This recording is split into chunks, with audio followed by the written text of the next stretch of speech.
Welcome to Jesus Changes Everything, a daily podcast dedicated to providing a fresh look at the ancient and glorious truth that Jesus not only reigns, but is busy about the business of bringing all things under subjection, that celebrates the wonder and the glory that he has been given all authority in heaven and on earth.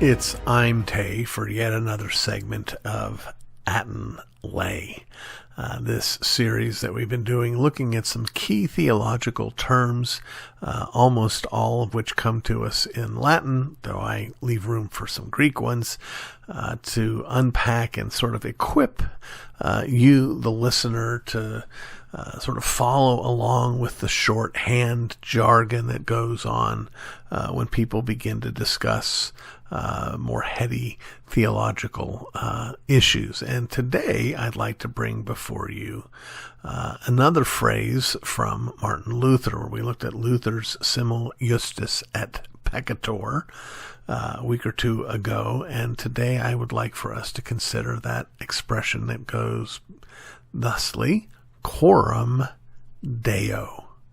Coram Deo. That's C-O-R-A, M as in Mary, new word, capital D as in dog, D-E-O. Coram Deo. Now, probably like most of you, I first learned this term while looking at Table Talk magazine. My original boss when I worked at Table Talk magazine is a fellow by the name of Bob Ingram, who wrote the Coram Deo column, the front page or inside front page of the magazine when it started in its current format. And then every daily study in the magazine always included a Coram Deo section, as did for many years the Renewing Your Mind radio program. Luther understood in a very powerful way, in kind of pushing back against the Roman propensity to divide the reality into the sacred and the secular. He understood that we live all of our lives in the presence or before the face of God. That's what Coram Deo means. Before the face of God. That is, he is with us. He is near us. He is watching us. And our consciousness of that makes a difference. Now, I'm not endorsing it. I've not read it, but maybe another way of expressing the same idea could be found in Brother Andrew's book, Practicing the Presence of God. There's something profoundly healthy that comes to us when we make sure that we don't lose sight that God is with us. To live Coram Deo is to be diligent to make sure that we do that. And that section in Table Talk or on the Renewing Your Mind radio program, that was there to say to the reader or the listener, hey, this needs to impact you where you live. This needs to change how you live. These are not just ideas that we collect in our brains, but rather they need to filter through all of our being and come out our fingers. That's the principle of Coram Deo. I want the Christian faith to change me. I want God's presence to change me. I want my understanding of his nearness to change me. I love that Coram Deo sounds reasonably close to another phrase that maybe those outside the church might be familiar with, at least if they have seen the Dead Poets Society movie, and that is Carpe Diem.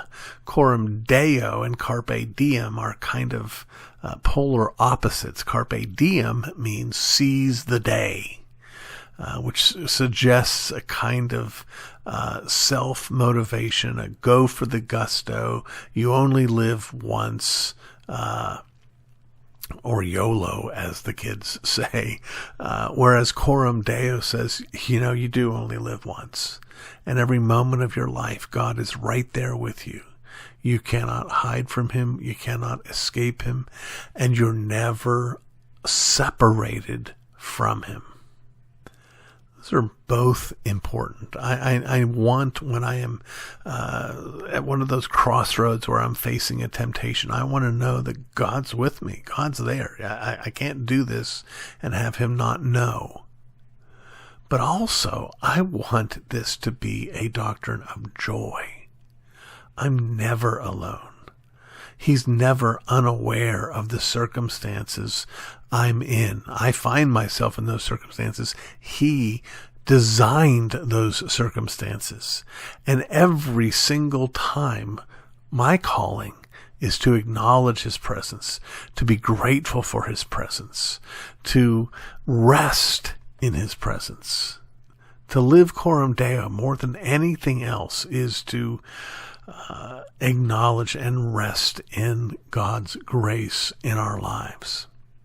So Coram Deo, again from Luther, which means before the face of God. By the way, just so you know, in the entire history of the internet, I have had 2 personal email addresses. That's all, which is now about 25 years. I've only had 2. My very first address was coramdude@aol.com. coramdude@aol.com. And my second one was coramdude@gmail.com. When I got ready to mature enough to let go of AOL and to slide over to Gmail, and I'll probably never leave there. But I like to remind people that loosely translated, Coram Dude means the in-your-face guy. So I'm never far from this concept, including, by the way, when I'm on the internet. That's my address. That's my screen name. So, Coram Deo, before the face of God.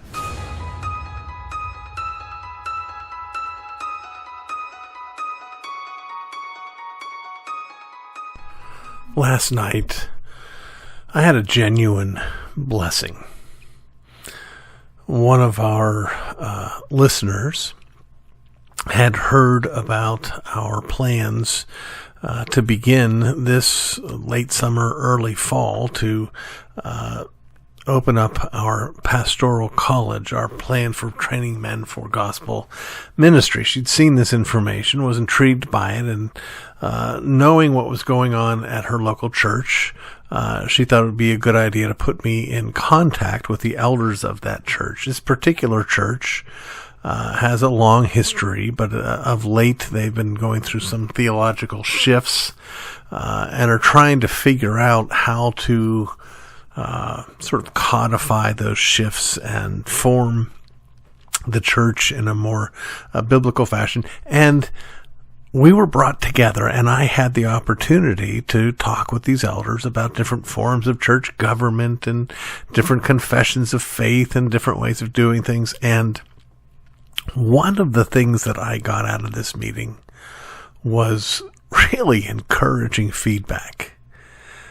It's so nice after so much time doing so much of the teaching that I do, just sort of sent out into cyberspace and hoping to hear from someone, to instead be having a conversation and getting that feedback and actually knowing that I'm being a help to these folks. It was profoundly encouraging to me. I left that meeting just walking several inches off the ground, which probably gets me to about average height, I guess.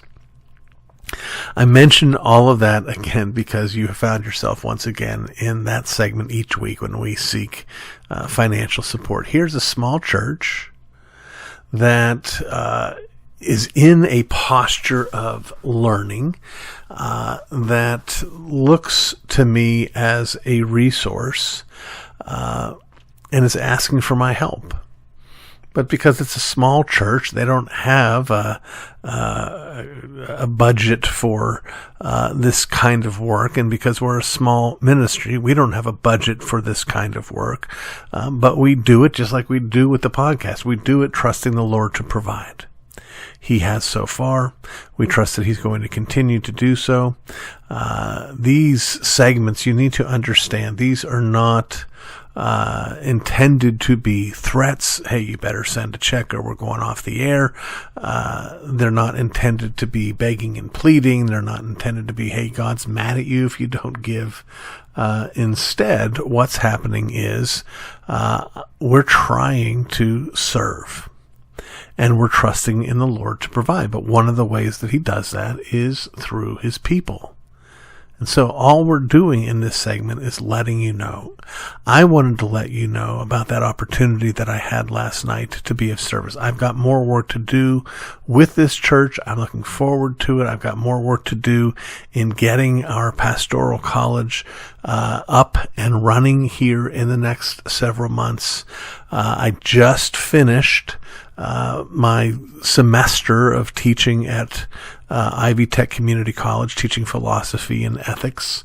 That's good for my time and mildly difficult for my income. Not that it was a great paycheck by any stretch, but it was a paycheck. So I'm calling and asking for people to continue to pray for us, to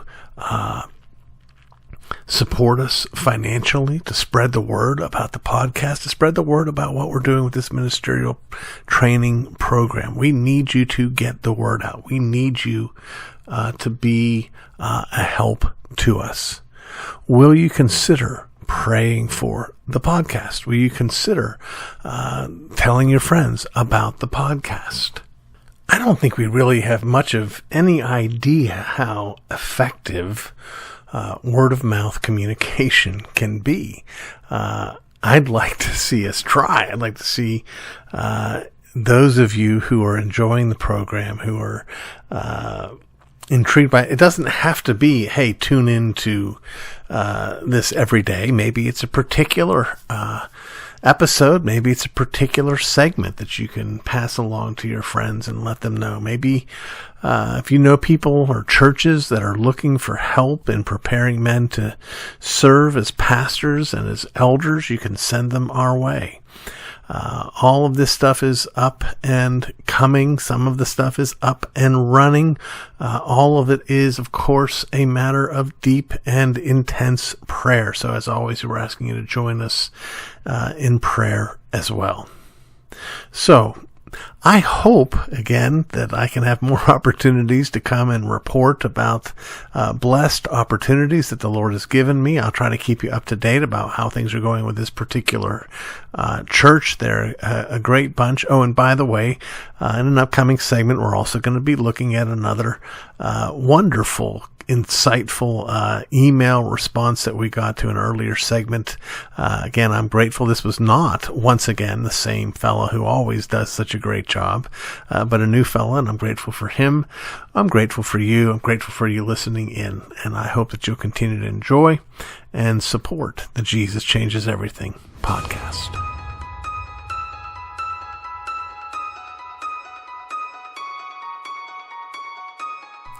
If you have been listening long, then you will remember that the current segment that we call Forever Friends kind of grew out of a previous segment that we called Heroes You Never Heard Of. And the idea was, in that first series, to talk about great men and women who have meant a lot to me, who've shaped my life and my world, but who were basically not famous people.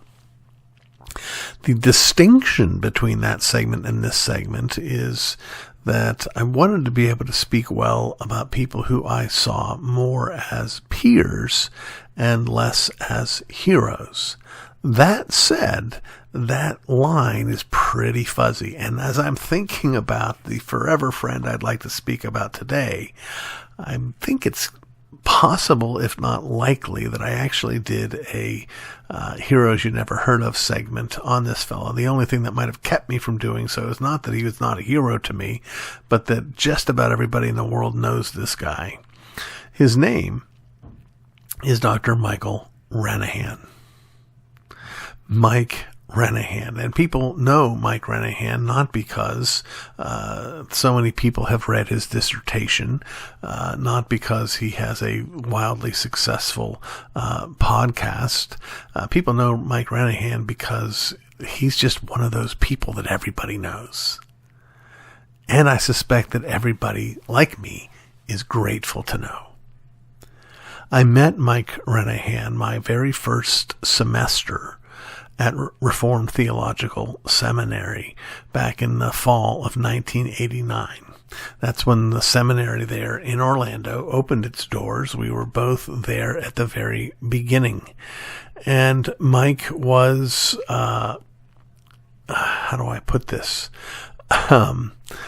Mike came to seminary much more theologically trained than most of the students there. He had a keen theological mind, and he and I actually took a class, our very first semester. We took a class with Dr. Roger Nicole, who had retired from Gordon Conwell Seminary. Dr. Nicole was a giant of a man, just not necessarily, again, well known because he didn't write things himself very much, but he was a giant of a man, and we took a class from him on the doctrine of election, and there were just, 4 or 5 of us in that class, and so Mike and I got to know each other pretty quickly, and it wasn't long before Mike started working alongside of me at Ligonier Ministries. Mike, as I did, started in the phone room, that place where we took orders and helped people or signed them up for conferences, that kind of thing. And Mike, like me, was given to also sort of taking those calls when people called in with theological questions. And then the two of us moved over to work together on Table Talk magazine. And Mike stayed there until he took a church in Spokane, Washington, and also enrolled in the doctoral program at Wycliffe Hall, Oxford, with Alistair McGrath, which is where he secured his PhD. Now, while we were in seminary together, not only did we enjoy classes together, but I remember very clearly being invited over to a dinner at the Renihan home. And there at the Renihan home was Mike's lovely wife, Sue, and a couple of just darling, cute little girls. And it was one of those places. At this point, I'm a single man. And it was one of those places where I saw a family living out the gospel, living in harmony with each other, sharing joy in the Lord. And I thought, wow. This is something else. This is something to behold.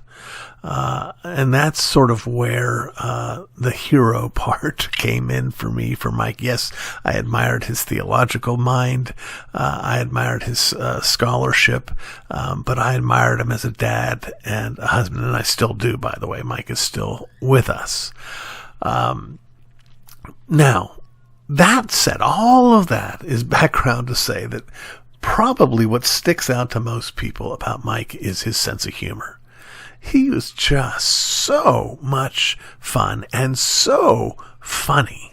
He just has a way about him. He puts people at ease. He is warm and kind and gracious and encouraging. Doesn't mean that he's soft. He's very, very firm in his convictions. In fact, Mike and I, because we became friends and because we enjoyed theological back and forth, we spent a fair amount of time debating issues related to baptism. Mike's background included connections with the Founders Movement, that part of the Southern Baptist Convention that remembers their Calvinistic roots. Also connections to the General Association of Regular Baptist Churches, or the Association of Reformed Baptist Churches, ARBCA, which included the great Al Martin and others like that. And so Mike was very astute on that, and so we would have these debates, and we made a commitment that we did not keep. And at this point, I'm pretty much ready to lay that at my own feet. The commitment was, before we graduate from seminary, you and I, because we're friends, because we're able to track so well together in these theological arguments, we got to come to the same position on this issue. Well, I don't think Mike has budged an inch on it, and I have completely lost my confidence in my former position on the issue. So we're getting closer and closer. But, as always, just let me encourage you to take up this cause. Contact these old friends. You don't have to embarrass them. You don't have to overdo it. Just tell them, hey, I'm thankful to God for the friendship that we had. My dear friend Mike is having health issues right now. And Lisa and I pray for him and his wife Sue each and every night. And I'm just glad, at least, that I'll be able to get this to him before it's too late. So be a friend. And as always, we're always eager to hear from you. Send us a message. Wherever you're listening to this, there's probably a mechanism for sending a comment. If not, you can always go to hellorcjr@gmail.com. Hello, rcjr@gmail.com. And Mike, I miss you. I love you. I admire you. I respect you. And you are a good man of God. God bless you, sir.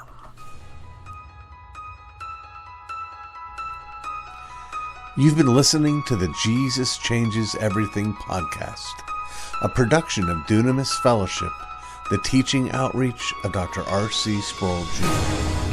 If you've enjoyed this podcast, we encourage you to subscribe, which you can do at all the usual outlets, to tell your friends, and to spread the word. To learn more about the work of Dunamis Fellowship, please visit rcsproulJR.com. And join us next time on Jesus Changes Everything.